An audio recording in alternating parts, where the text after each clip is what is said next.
Good morning, everyone, and thank you for joining us here today at HHS. Today's press conference aims to do two things: provide an overview of what we know about the current novel coronavirus outbreak, and highlight some of what HHS and the entire Trump administration are doing to prepare for and respond to that threat. Today, I'm joined by Dr. Robert Redfield, Director of the Centers for Disease Control and Prevention, Dr. Nancy Messonnier, Director of CDC's National Center for Immunization and Respiratory Diseases, and Dr. Tony Fauci, Director of NIH's National Institute of Allergy and Infectious Diseases. Today's briefing replaces CDC's daily telebriefing, as we thought it important to provide the media with a face-to-face opportunity to ask questions of our top public health experts. First, let me provide a brief update on the situation. As of today, the CDC has reported 5 cases of the novel coronavirus infection here in the United States. China has now reported more than 4,500 cases. Americans should know that this is a potentially very serious public health threat. But at this point, Americans should not worry for their own safety. This is a very fast-moving, constantly changing situation. Dr. Redfield and Dr. Fauci will walk through some more details of the current situation and response. Part of the risk we face right now is that we don't yet know everything we need to know about this virus. But I want to emphasize, that does not prevent us from preparing and responding. We have the experience of responding to 2 earlier coronaviruses that emerged to cause serious illness in people, SARS and MERS. And we have experience responding to bird flu outbreaks in Asia. One challenge is that with an emerging virus like this, our current assessments are based on an uncertain denominator. Our denominator is the 4,500 plus cases that have been identified in China, as well as more than 60 cases in other countries. But these early cases are naturally the most severe cases because patients presented themselves to healthcare providers.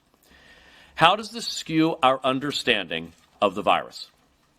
First, we're still determining the real speed of spread of this disease, which is represented by a number known as R0, which is the average number of additional people infected by a given person with the disease. One paper found R0 estimates for this virus ranging from 1.5 to 3.5, as compared with, say, a number of 12 to 18 for measles. We're also still learning about the severity of the virus. Currently, China is reporting more than 100 deaths from the more than 4,500 cases. That is a high rate, but again, the cases that have been identified skew to the severe, including patients who are older or have other illnesses. The mortality rate may drop over time as we identify a broader set of cases. We're also working to understand the incubation period. This number varies for coronaviruses, with extremes being anywhere from 2 to 14 days. That number could be higher or lower for this virus. Finally, we're working to determine whether there is asymptomatic transmission. Normally, with a coronavirus, we see more viral shedding and more transmission when a person is more symptomatic. China has reported there may be evidence of asymptomatic transmission. All of these questions must and will be answered in order to provide a proper risk assessment. But they are not stopping us from focusing on applying tried and true public health methods in the meantime. The playbook for responding to an infectious disease outbreak is relatively simple and multi-tiered. You identify cases, isolate people, diagnose them, and treat them. Then you track down all of the contacts of the infected person, and you do the same with those people and the same with contacts of contacts if necessary. That approach is how public health departments and healthcare providers, working with the CDC, are handling the cases here in the United States. And I am very grateful for the hard work that they are all doing together. This kind of work, coupled with studies and analysis, is also how we answer the questions I described earlier. On January the 6th, we offered to send a CDC team to China that could assist with these public health efforts. I reiterated that offer when I spoke to China's Minister of Health on Monday, and it was reiterated again via the World Health Organization's leadership today in Beijing. We are urging China. More cooperation and transparency are the most important steps you can take toward a more effective response. Beyond that, all options for dealing with infectious disease spread have to be on the table, including travel restrictions. But diseases are not terribly good at respecting borders. So we would have to assess carefully whether the evidence recommends any steps beyond the thoroughly tested methods I just described. I know this playbook well because I was in the same building here in the 2000s, serving as general counsel and then as deputy secretary alongside some of these very same fine scientists and public health officials when we responded to the SARS outbreak, monkeypox, anthrax attacks, pandemic flu preparedness, and a number of other infectious threats. That has given me a deep appreciation for the institutions that oversee our response. The United States has the world's finest public health system. We've been monitoring this virus and preparing a response since back in December. But it's more than that. Preparing for these kinds of outbreaks is part of the daily life at HHS and for America's public health professionals. Preparedness is a day job around here. We are constantly making investments, training personnel at all levels, carrying out simulations and exercises, and sharing information. This commitment goes straight to the top. The President and I have been speaking regularly about this outbreak, and I have been speaking with the senior officials at HHS and the White House multiple times each day since the outbreak began to represent an international threat. The President is highly engaged in this response and closely monitoring the work we're doing to keep Americans safe. I'll give you a brief sense of the work being done across HHS beyond the CDC activities that I've mentioned. Our emergency response arm, the Assistant Secretary for Preparedness and Response, or ASPR, is assessing the level of preparedness we have with the Strategic National Stockpile, which includes pharmaceuticals and other necessary medical supplies. HHS's Administration for Children and Families is working with the State Department to assist any Americans who will need assistance being repatriated to the United States. NIH, ASPR, and FDA are pursuing research into and assessing the possibilities for vaccines, diagnostics, and therapeutics, which is necessarily a longer-term project. In addition to the work being done in government, there are basic precautions all Americans can take. Healthcare providers should be on the lookout for patients with travel history to China, especially Hubei province, and for relevant symptoms. Late on Monday, the CDC and the State Department issued a Level 3 travel advisory for all of China. This higher level of alert means that Americans should reconsider or postpone travel to any part of China. The State Department has also maintained what they call a Level 4 warning for Hubei, meaning Americans should not travel there. In closing, I'll remind the American people one more time. We are working hard to keep you safe. We are constantly preparing for the possibility that the situation could worsen, and your health and safety has been and will be our top priority. To discuss more about the current state of the epidemiology and CDC's work, I will now hand things over to CDC's Director, Dr. Robert Redfield. Thank you. Thank you, Mr. Secretary, and thank all of you for joining us here today as we discuss the latest developments that are involved in this situation. It is a rapidly changing situation in the United States and throughout the global community. Right now, we know of 18 international locations that have identified cases of this new virus, including the United States. To better protect the health of the American public during the emergence of this novel coronavirus, and based on the evolving information from China, CDC has reassessed its entry strategy and decided to expand to screening travelers from the 5 airports originally to 20 airports in the United States. My thoughts and prayers are with all the healthcare providers and frontline responders that are handling this public health threat, as well as the people of China. I know that many Americans may be worried about the virus, and I wanted to let them know a few things that they can do. Everyone has a role to play in helping contain the spread of this virus. CDC, in conjunction with the State Department, has updated our travel guidance and now recommends that travelers avoid unnecessary travel to China. It's currently the flu season and respiratory disease season, and there's a lot of respiratory disease out in our nation. We recommend washing of the hands, covering your mouth when you cough, staying at home if you're sick.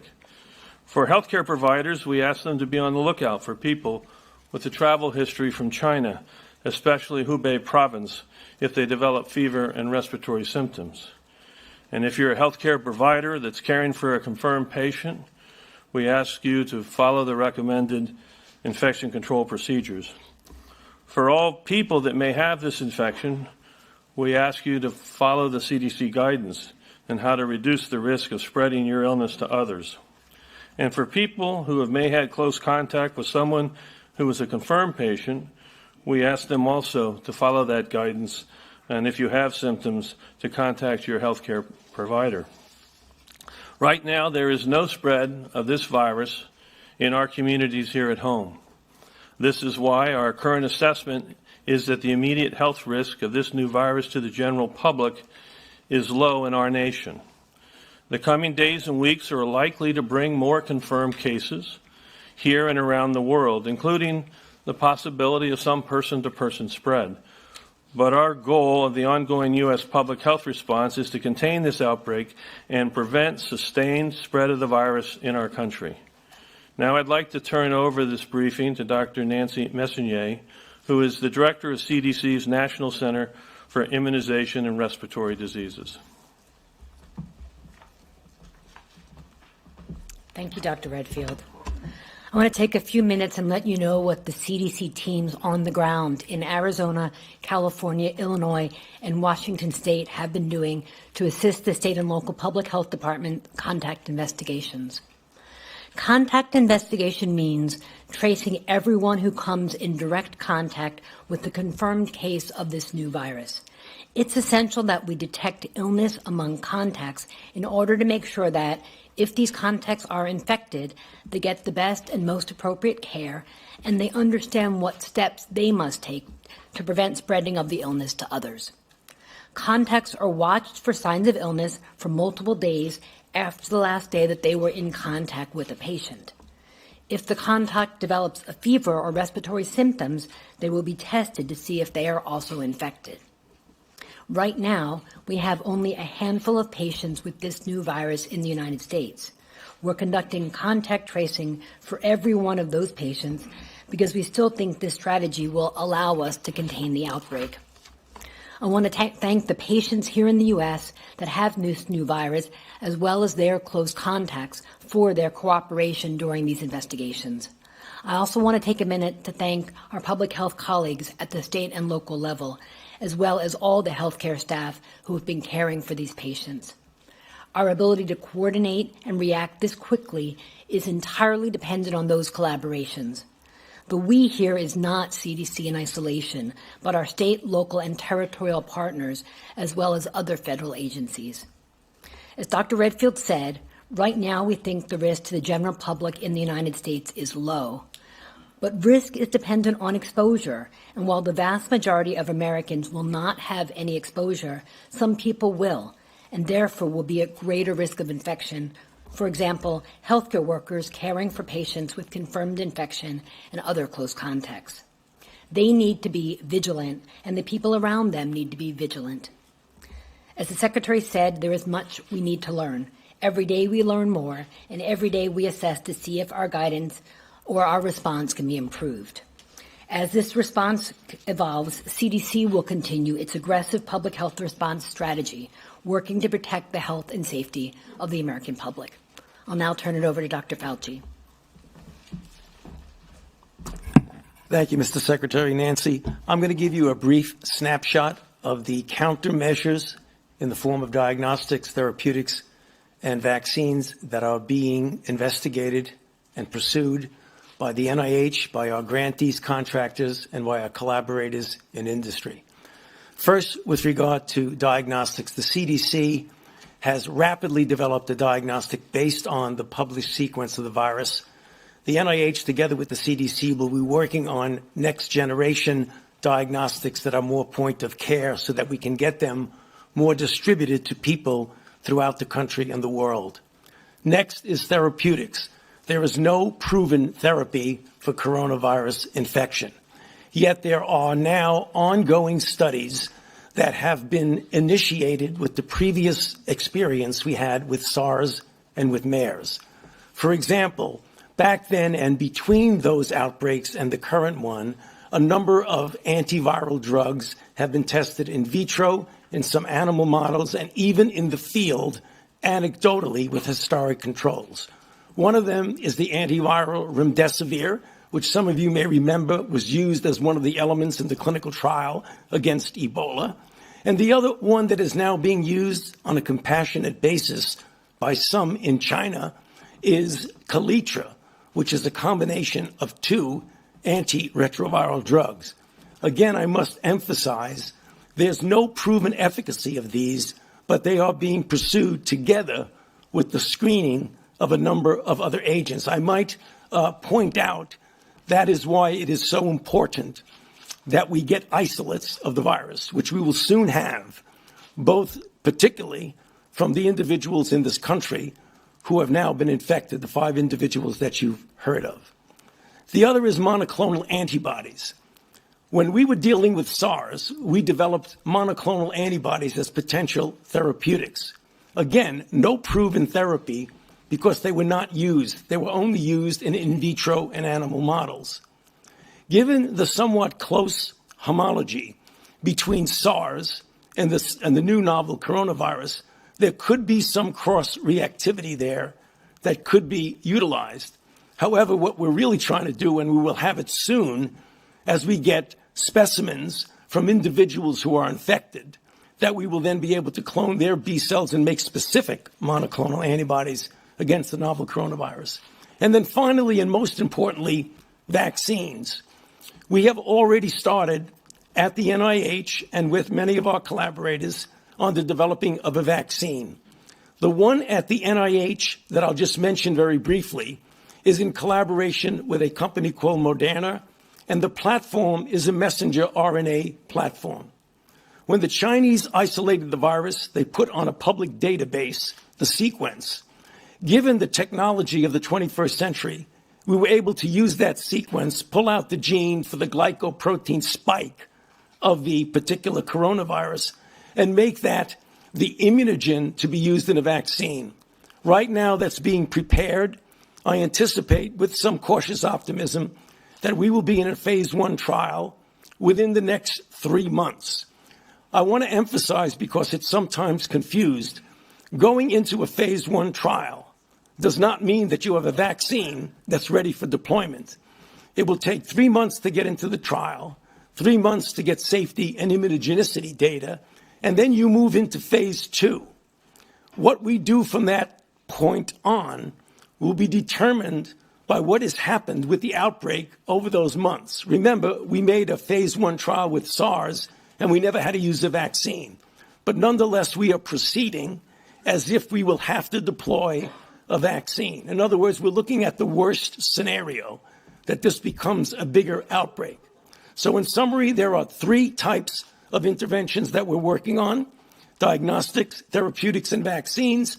And we will keep you posted as we make progress in each of these. Thank you. Great. Thank you very much, Dr. Fauci, Dr. Redfield, Dr. Messonnier. At this point, we have time for questions from the media on the topic of the novel coronavirus. So, Ricardo, do you want to get us started? Yes. If you'll wait a second, just because of the live streaming, to get a microphone before you ask your question. Thank you. Okay, thank you. Yep. Yeah, Ricardo Alonso Zaldivar with AP.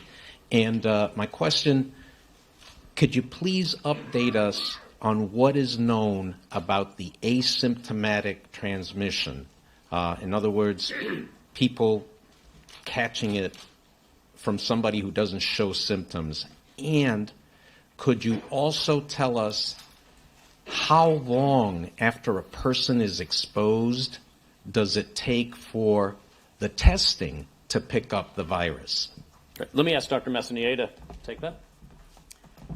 Sure, thank you. And those are really important questions. There have been isolated reports of asymptomatic infection from several countries. Those are countries that only have a few cases as opposed to, for example, in China where the majority of cases are. We're looking at that data closely. It's important to know that right now in the United States we have only 5 cases and we have no evidence of human-to-human transmission from those cases. Those cases themselves traveled to China, and so that's an example of direct transmission from China. But that's something we're watching closely, and obviously as more information becomes available, we would have to change our operations if indeed that was a significant issue. In terms of how long it will take from the time that you're infected to develop a positive test, what I can tell you so far is that the patients that we've seen in the U.S. have tested positive and we're following them. But the way that we're looking at close contacts is by doing more than one test so that we can understand if, for example, we pick them up initially and they're not infected, and then later on they go on to develop disease. As many of you know, that is something we do see in other infections where there is a period of time early where you have mild symptoms before you go on to more significant disease. The PCR test that we have, we've really rapidly turned around from having sequences available online to being able to get a PCR. It's a testament to CDC laboratorians' ability to do something really rapidly, and I'm proud of them. But as Dr. Fauci said, we're going to continue to work on other diagnostics that can also help us to understand better the spectrum of illness. Great. Thank you very much. How about with the leather jacket here? Thank you. Thank you. Robert Delaney with the South China Morning Post. I just wanted to follow up on media reports that the White House is considering travel restrictions from China to the U.S. And the other question I had was about the offer for the CDC team to support a solution by working with the health authorities in China. Can you give us some more information about what the response from China has been to that and who has been involved in that interaction? Thank you. So in terms of travel restrictions, as I mentioned in my opening remarks, it's important to not take anything off the table with a rapidly emerging novel infectious disease. We will be constantly assessing the appropriate public health measures to be taken based on the science, evidence, and epidemiology that we learn, including some important information, as Dr. Messonnier spoke about and as I spoke about in my opening, that we hope to learn by working on the ground in China as quickly as possible so we can see raw data, raw evidence, and help design the types of studies and analytics that really are needed. That leads to your second question, which is the offer that we have made, which we do hope that the Chinese government will take us up on, that CDC experts are standing by, ready, willing, able to go immediately to China, either on a bilateral basis or under the auspices of the World Health Organization. So I have been directly engaged in those discussions with Minister Ma, the Chinese Minister of Health, as well as with the Director General Tedros of the World Health Organization. And Director General Tedros just had meetings this morning in China, so what would be Tuesday morning in China, with senior-most officials. I found my interactions with the Chinese government to be very productive and cooperative. And I am hopeful that we'll have a positive resolution and be able to deploy, especially under the auspices of the World Health Organization.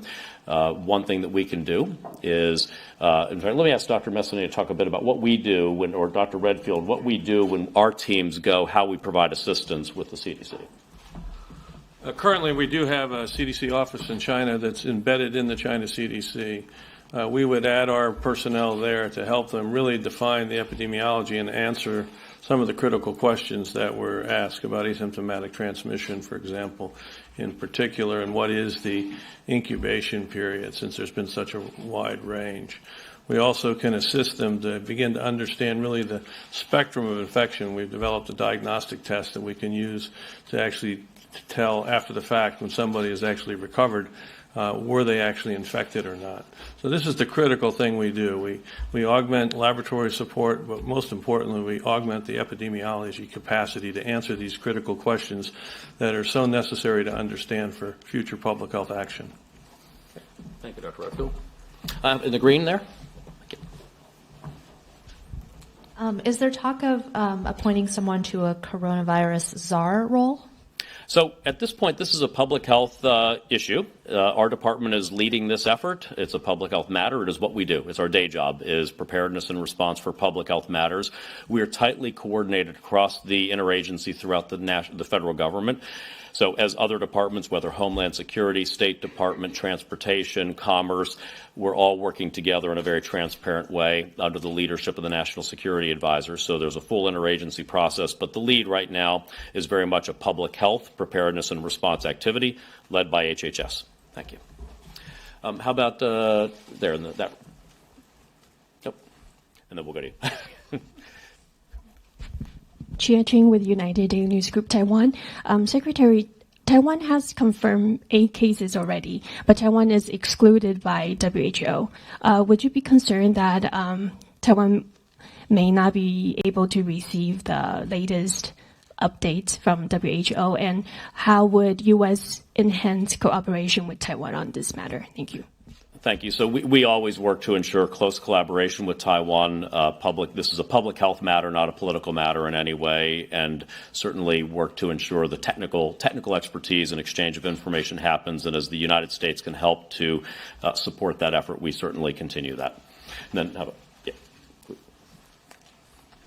Hey, Mr. Secretary, Lev Vashel, Stat. You said more transparency and more cooperation from the Chinese government was the best response. So beyond allowing the CDC team to join them there, what measures would you like to see that government take that it hasn't yet? Mm-hmm. So first, having lived through the SARS episode, I can say that the posture of the Chinese government, levels of cooperation and interaction with us is completely different from what we experienced in 2003, and I want to commend them for that.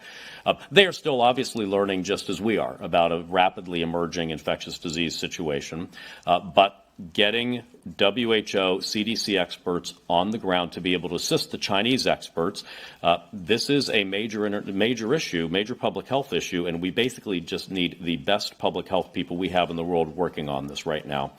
And so getting them there to do the types of work that Dr. Redfield and Dr. Messonnier have spoken about.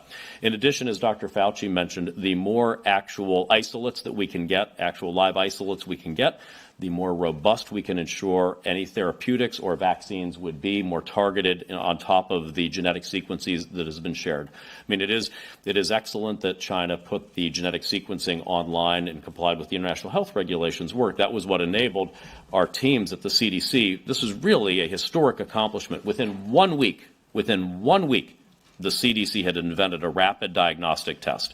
Within weeks, we have a candidate vaccine out of NIAID that we're working on. This is really remarkable, and that rests on a foundation of transparency and collaboration under the international health regulations, sharing genetic sequencing and isolates. Thank you.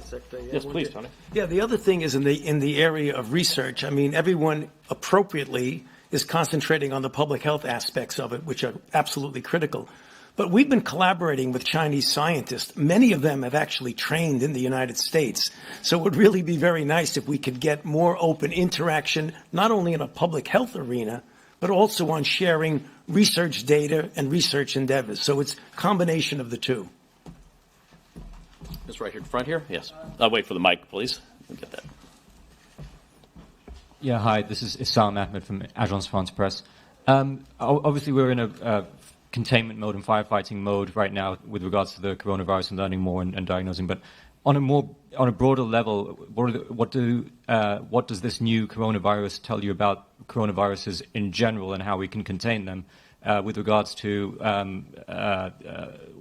keeping wild animal markets and consuming those wild animals? Should this be the focus so that we're not always looking for the next coronavirus which is about to come out? Maybe Dr. Redfield. Thank you for your question. I think first I want to say that it's really important, although we know a lot about SARS and we know a lot about MERS, we really don't know a lot about this new coronavirus. And I would be reluctant to encourage people to translate knowledge from those two viruses to this virus. That's the first thing that I would say. So as we learn, for example, we don't actually know how this virus jumped into man. Bats are the most common, source of these viruses in general, so that's the larger assumption. But what was there a second vehicle or not? And if so, what it was? Like MERS, it's camels, So I think we're still learning, and we're trying to, we're going to sort of stay where the data is. But I would just caution us from taking lessons from MERS as a pathogen and lessons from SARS and say, okay, we know, because neither of those, for example, had significant asymptomatic transmission. And as was alluded to, we're trying to figure out, is that just a rare event or is it more? So again, I think we just have to wait and see what we learn over the next couple of weeks. The black blouse?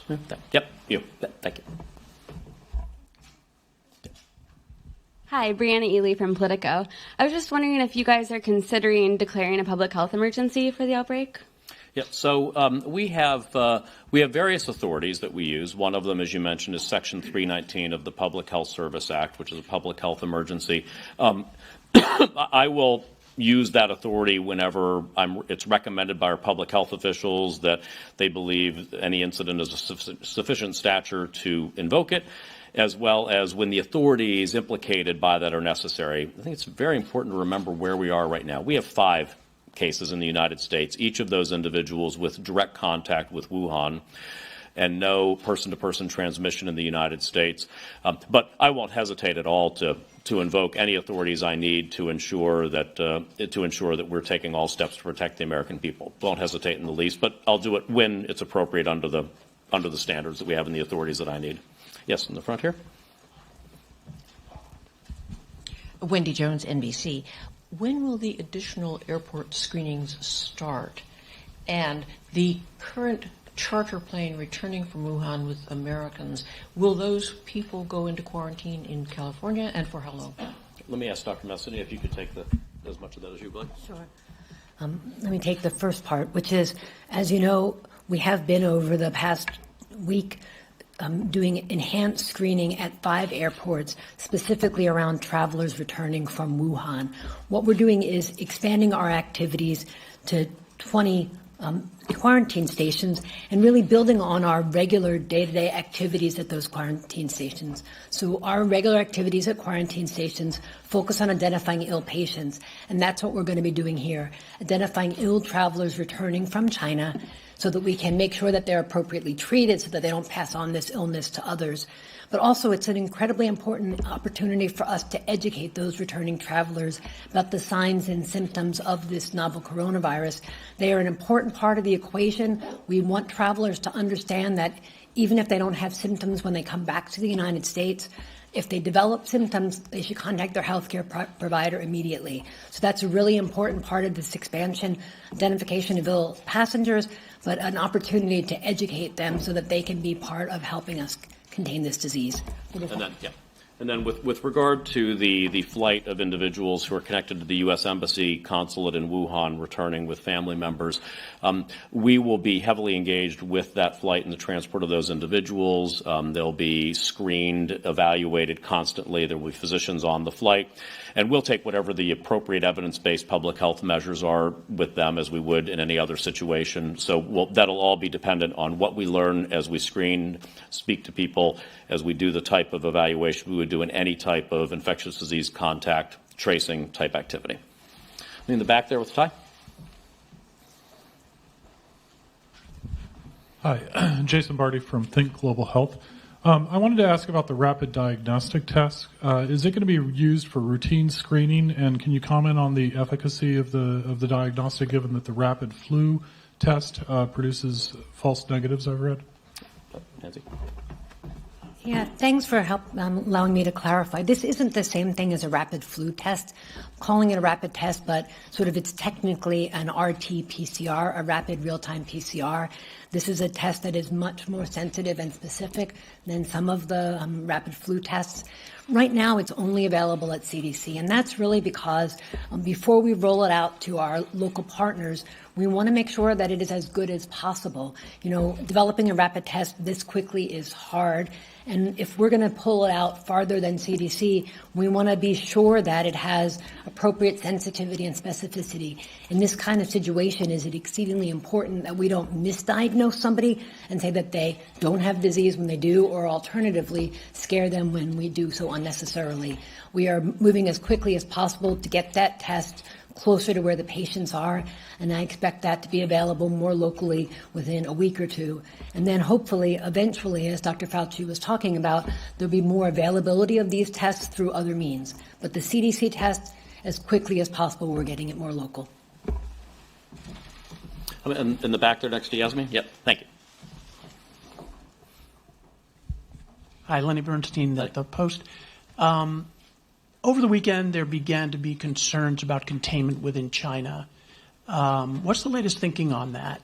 Are you feeling any different than, say, Saturday or Sunday about the possibility of this being contained within China? And given how few infections there are outside the country and no deaths, does that tell us anything about the lethality of the virus? So it's obviously spreading rapidly within China. I think at this point, I believe close to 50% of the new cases are outside of the Wuhan province where we've been focused on. But let me ask Hubei province with Wuhan in it. Let me ask Dr. Redfield if he could talk a bit about the evolving nature of the disease over the days. It's clear that the outbreak in China is